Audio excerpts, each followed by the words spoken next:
순천의 한 교회가 교회 건물을 주민들을 위한 복지 공간으로 내놓았습니다. 도심 속 땅값이 비싸 마땅한 자리를 찾지 못하던 자치단체로서는 주민들을 위한 큰 선물이라며 반기고 있습니다.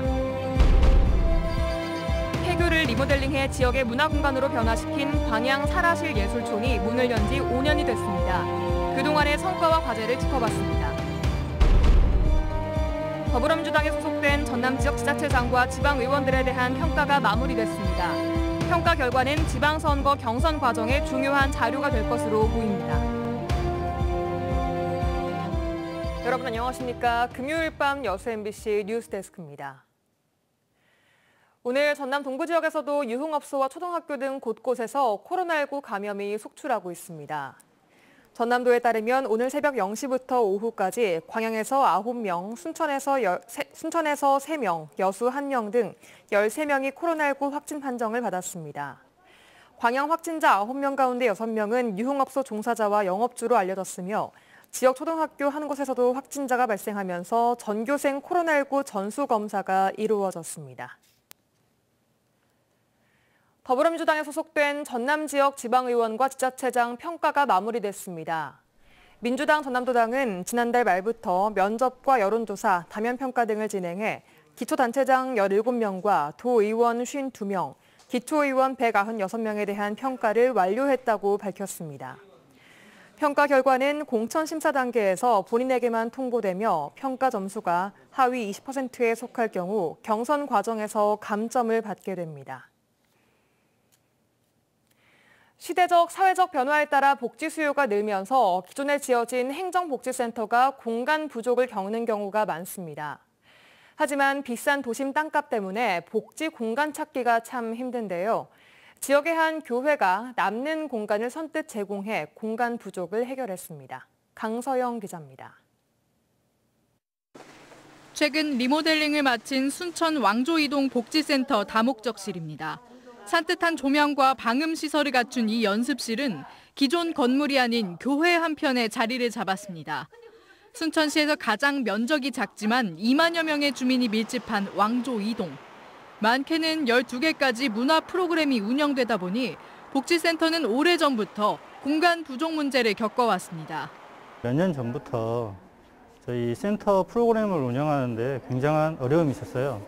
그러니까 협소하고 센터가 협소하다 보니까 불편한 상황이 많아서 센터 증축이나 신축도 고려했지만 인근의 땅값이 높은 탓에 20억 원이란 높은 비용을 맞닥뜨려야만 했습니다. 그러던 중 인근의 한 교회가 남는 공간을 지역사회와 나누고 싶다는 뜻을 전해왔고 수차례 회의 끝에 교회는 건물 한 편을 복지센터에 10년간 무상으로 임대하기로 협의했습니다. 도비 2억 5천만 원을 들여 세단장한 연습실은 내년부터 댄스 스포츠 등 프로그램 수강생들을 맞이할 예정입니다. 교회와 지역사회가 만날 수 있는 방법이 뭘까? 주민들에게 편의를 제공하고 싶었어요. 많은 사람들의 또 수고와 양보와 또 배려가 있지 않았는가. 지역민들이 편안하게 앞으로 자치 활동이랄지 또 이런 프로그램 운영할 수 있는 것 같아서 좀 감사를 드립니다. 추운 연말, 증가하는 복지 수요와 함께 늘어가는 비용 문제를 지역사회가 힘을 모아 슬기롭게 해결해 나가는 모습 속에 따뜻한 이웃의 온정을 느끼게 하고 있습니다. MBC 뉴스 강서영입니다. 여수 시외버스터미널의 도착홈 위치 변경이 택시기사와 버스 이용 승객들에게 불편을 초래하고 있다는 지적이 제기됐습니다. 김영규 여수시의원은 최근 정례회 5차 본회의에서 터미널 도착홈 변경의 문제점을 지적하며 도착홈 원상 복귀와 안전요원 배치 등을 촉구했습니다. 김 의원에 따르면 여수 시외버스터미널 도착홈은 1982년 터미널 건립 이후 현 택시 승강장 근처로 운영돼 왔지만 지난 4월 발생한 안전사고 이후 터미널 내 승차홈으로 도착점이 변경돼 택시기사에게는 경제적 타격을 미치고 시외버스를 이용하는 승객들도 이동 등의 불편이 가중되고 있다고 지적했습니다. 광양시가 올해 2조 원대의 투자 유치 성과를 기록했습니다. 광양시는 올해 주식회사 포스코 리튬솔루션과 오라클 클라우드 데이터 센터, 주식회사 롯데케미칼 등 21개 기업으로부터 2조 2천억 원 규모의 투자 유치와 함께 1,580여 명의 신규 고용 창출 성과를 거뒀습니다. 시는 올해 투자 유치 성과를 기반으로 지역 산업 구조를 고도화하고 지역 청년들이 원하는 양질의 일자리를 제공하는 데 도움이 될 것으로 기대하고 있습니다. 지역의 문화예술 거점 공간으로 운영되고 있는 사라실 예술촌이 문을 연 지 5년이 됐습니다. 지난 5년 동안 지역 예술인들의 창작 공간으로 또 지역민들의 문화예술 체험 공간으로 역할을 해오고 있는데요. 현안 과제도 없진 않습니다. 김주희 기자가 보도합니다. 개천 5주년을 맞은 광양시 광양읍 사라실 예술촌. 지난 5년 동안 광양 사라실 예술촌은 지역 예술인들의 창작 공간이자 지역민들이 문화예술로 소통하는 거점 공간으로 충실히 역할을 하고 있습니다. 그동안 지역 작가 30여 명의 창작 활동 공간으로 제공됐고 모두 41개 공모 사업을 진행함으로써 지역 문화예술 저변 확대에 디딤돌 역할을 하고 있습니다. 현재 사라실 예술촌의 마을학교 공동체 주관 프로그램 등 다양한 프로그램의 누적 참가자들도 10만여 명에 이르고 있습니다. 특히 최근에는 시민들에게 문화예술에 한 발짝 더 가까이 접근할 수 있도록 24시간 갤러리도 운영하면서 새로운 시도를 이어가고 있습니다. 이와 같은 활발한 활동에도 불구하고 사라실 예술촌은 직면한 현안 과제들도 적지 않습니다.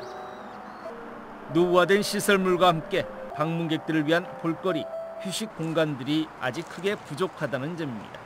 사라실 예술촌의 당장 시급한 문제점은 시설물을 좀 더 외관도 좀 다듬고 좀 뭔가 시민들한테 볼거리를 제공할 수 있는 그런 것들이 필요하지 않을까 생각하고 있습니다.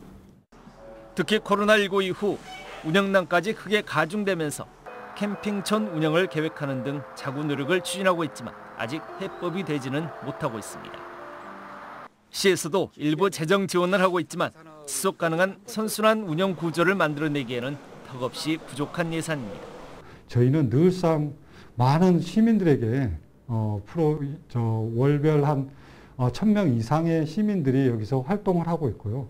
그리고 문화예술을 접하는 향유의 기회를 제공하고 있는 곳 중에 하나니까 그런 것들이 충분히 지원이 돼야지만 이것을 유지할 수 있고 관리할 수가 있다는 거죠. 광양 사라실 예술촌이 창조성과 다양성이 존재하는 지역의 문화 발전소 역할을 충실히 이어갈 수 있도록 지역사회가 함께 고민하고 해법을 찾아가는 노력이 필요한 시점입니다. MBC 뉴스 김주입니다.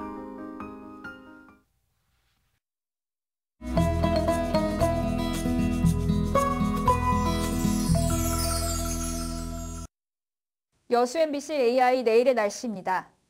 크리스마스 이브인 오늘부터 기온은 뚝 떨어지겠는데요. 전남 동부 지역은 대체로 흐린 날씨를 보이겠고 전남 서부 지역은 서해안을 중심으로 오후부터 눈이나 비가 내리겠습니다. 지역별 기온 보시겠습니다.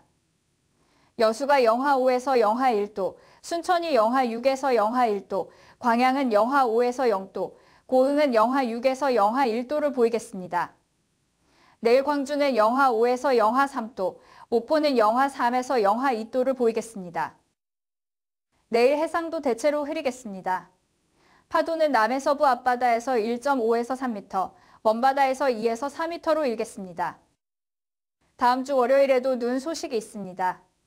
기온도 크게 내려갈 것으로 보여 아침 출근 시 빙판길 주의하셔야겠습니다. 다음 주는 내내 흐린 날씨와 함께 영하의 아침 기온이 이어지겠습니다. 지금까지 AI 날씨였습니다. 최근 장흥군청 앞이 계속 시끄러웠는데요. 자신들이 요구해온 수산업 관련 예산이 크게 삭감됐다며 어민들이 거센 항의 집회를 이어가고 있기 때문입니다. 김진선 기자가 취재했습니다. 성난 어민들이 장흥군 청사를 향해 물김을 집어던집니다. 군청 입구는 어구를 실은 차량에 막혔고 낙지와 김도 곳곳에 흩뿌려졌습니다.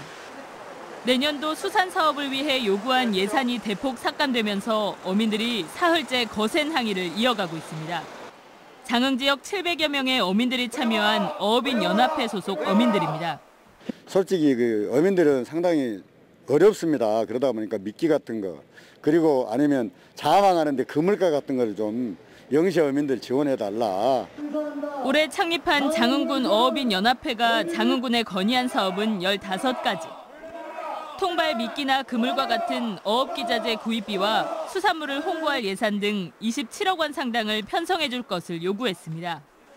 이 가운데 실제 편성된 예산은 12%가량인 3억 5천만 원으로 대부분의 신규 항목이 빠졌습니다. 특정 단체가 요구한 예산을 모두 지원해 줄 수 없다는 장흥군과 부서 간 책임 떠넘기기 등을 규탄하는 어민들이 부딪힌 겁니다.